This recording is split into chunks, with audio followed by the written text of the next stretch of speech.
saveur divine. Cette bonne nouvelle du royaume sera prêchée dans le monde entier pour servir de témoignage à toutes les nations.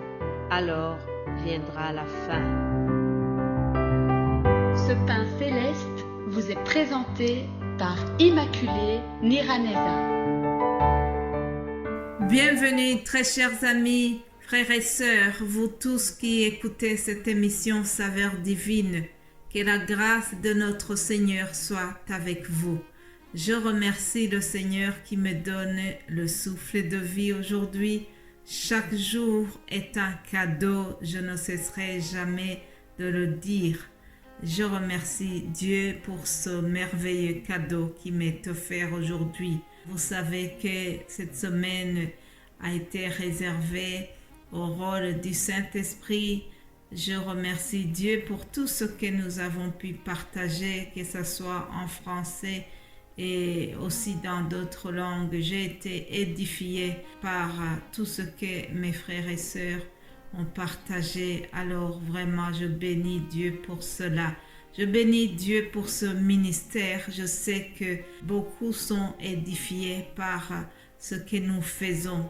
Et vraiment, toute la gloire revient à notre Seigneur. Alors, nous nous approchons d'un merveilleux week-end, le week-end de la Pentecôte. C'est un long week-end puisque nous aurons même le lundi de Pentecôte. Alléluia. Ah, vous savez, parfois, les gens qui ne croient même pas en Dieu, ils peuvent quand même profiter de ces congés qui ont cette appellation, cette connotation religieuse. Le lundi de Pentecôte va profiter à tout le monde et même pour les athées. Alors vraiment, à nous qui savons ce que signifie la Pentecôte, nous allons le vivre d'une autre manière. Alléluia. Réjouissons-nous pour le Saint-Esprit qui était promis et qui est arrivé le jour de la Pentecôte. Permettez-moi de vous rappeler ce qui a précédé cette joyeuse fête de Pentecôte. Nous allons lire dans le livre des Actes des Apôtres, premier chapitre. Lisons à partir du verset 3. Il est écrit « Après qu'il eut souffert, il leur apparut vivant et il leur en donnant plusieurs preuves, se montrant à eux pendant 40 jours et parlant des choses qui concernent le royaume de Dieu. » Il s'agit de Jésus-Christ et le ressuscité. On fait un rappel de ce qui s'est passé, ce qu'il a vécu après la résurrection. Et puis au verset 4, on nous dit « Comme il se trouvait avec eux, il leur recommanda de ne pas s'éloigner de Jérusalem, mais d'attendre ce que le Père avait promis, ce que je vous ai annoncé, leur dit-il. Car Jean a baptisé d'eau, mais vous, dans peu de jours, vous serez baptisés du Saint-Esprit. Alléluia. Donc, Jean a baptisé d'eau, mais Jésus est venu faire la différence parce que lui, il devait les baptiser du Saint-Esprit. Alors les apôtres réunis lui demandèrent, « Seigneur, est-ce en ce temps que tu établiras le royaume d'Israël ?» Il répondit, « Ce n'est pas à vous de connaître les temps ou les moments que le Père a fixés de sa propre autorité. » Écoutez maintenant le verset 8. C'est ce qui nous concerne beaucoup aujourd'hui. Ce verset 8 nous dit « Mais vous recevrez une puissance, le Saint-Esprit survenant sur vous, et vous serez mes témoins à Jérusalem, dans toute la Judée, dans la Samarie et jusqu'aux extrémités de la terre. » Alléluia. Mes bien-aimés de Dieu, rappelez-vous que nous avons vu donc le rôle du Saint-Esprit dans la vie du chrétien. Le Saint-Esprit donne la puissance. Au verset 8, c'est ce que nous venons d'apprendre.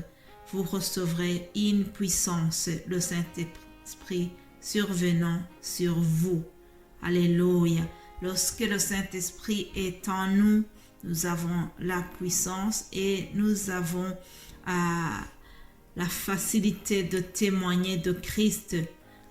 Les apôtres ont reçu cette obligation de témoigner de Christ jusqu'aux extrémités de la terre. Ils ne devaient pas se focaliser seulement à Jérusalem, mais il leur a été demandé d'aller dans toute la Judée, dans la Samarie et même jusqu'aux extrémités de la terre. Pour arriver à faire cela, il leur fallait la puissance du Saint-Esprit. Alléluia. Chers amis, une fois revêtu de cette puissance, l'apôtre Pierre est devenu quelqu'un d'autre. Celui qui précédemment avait renié le Christ, il était devenu un homme nouveau. Il a eu la puissance de témoigner. Il a fait des reproches aux bourrons de Jésus-Christ. Il leur a dit, vous avez fait mourir le prince de la vie que Dieu a ressuscité des morts. Nous en sommes témoins. Alléluia. Pierre a été témoin. Il a pu exprimer ce qu'il avait peur de dire avant qu'il reçoive la puissance du Saint-Esprit. Et il a dit, c'est par la foi en son nom que Jésus a raffermi celui que vous voyez et que vous connaissez.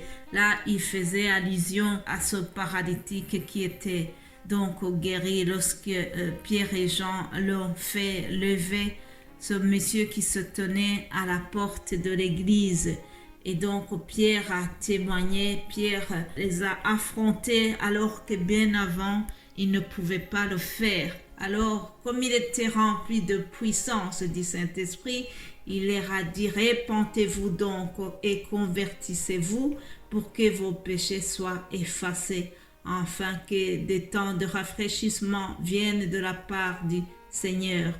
Voilà, celui qui avait renié le Christ, il a eu vraiment le courage et il n'était pas comme avant puisqu'il était rempli de la puissance du Saint-Esprit. Dans ce premier chapitre des Actes, nous apprenons que les apôtres étaient donc dans la chambre haute et que tous d'un commun accord y persévéraient dans la prière avec les femmes et Marie, mère de Jésus, et avec les frères de Jésus. Mais bien-aimés de Dieu, parmi les apôtres qui ont reçu le Saint-Esprit, il y avait aussi les femmes. Alléluia. Gloire à Dieu, gloire à Dieu. Alors, dans le chapitre 2 du livre des Actes, on nous dit que le jour de la Pentecôte, ils étaient tous ensemble dans le même lieu. Tout à coup, il vint du ciel un bruit comme celui d'un vent impétueux et il remplit toute la maison où ils étaient assis. Des langues semblables à de langues de feu leur apparurent séparées les unes des autres et se posèrent sur eux. Alléluia. Verset 4. Et ils furent tous remplis du Saint-Esprit et se mirent à parler en langue selon que l'Esprit leur donnait de s'exprimer. Alléluia. Chers amis, ici nous voyons le Saint-Esprit qui est présenté comme le feu du Saint-Esprit. L'apôtre Paul nous dit dans 1 Thessaloniciens 5, 19, il dit « N'éteignez pas l'esprit ». Le feu du Saint-Esprit ne doit pas s'éteindre dans notre vie, chers amis. Quand il y a ce feu du Saint-Esprit, il vient et il purifie notre cœur du péché. Il vient embraser notre vie et il nous donne un zèle nouveau pour servir le Seigneur. Moi-même, je reconnais que tout ce que je fais, ce n'est ni par ma force, ni par ma puissance, mais c'est par le don du Saint-Esprit. Alléluia. Mes bien-aimés de Dieu, lorsque le feu de l'Esprit est en nous, il vient balayer la paresse, il vient balayer toute faiblesse, il vient consumer les péchés, il vient consumer la jalousie, la médisance, le mensonge, il vient purifier toute notre vie. Alléluia. Je prie que le feu du Saint-Esprit continue à brûler en nous. Soyons fervents d'esprit, chers amis, Alléluia. Gardons notre feu du Saint-Esprit allumé. N'éteignons pas l'Esprit qui est en nous. Je vous souhaite vraiment un bon week-end de Pentecôte et nous allons nous retrouver lundi par la grâce de Dieu. Soyez bénis au nom de Jésus-Christ. Amen.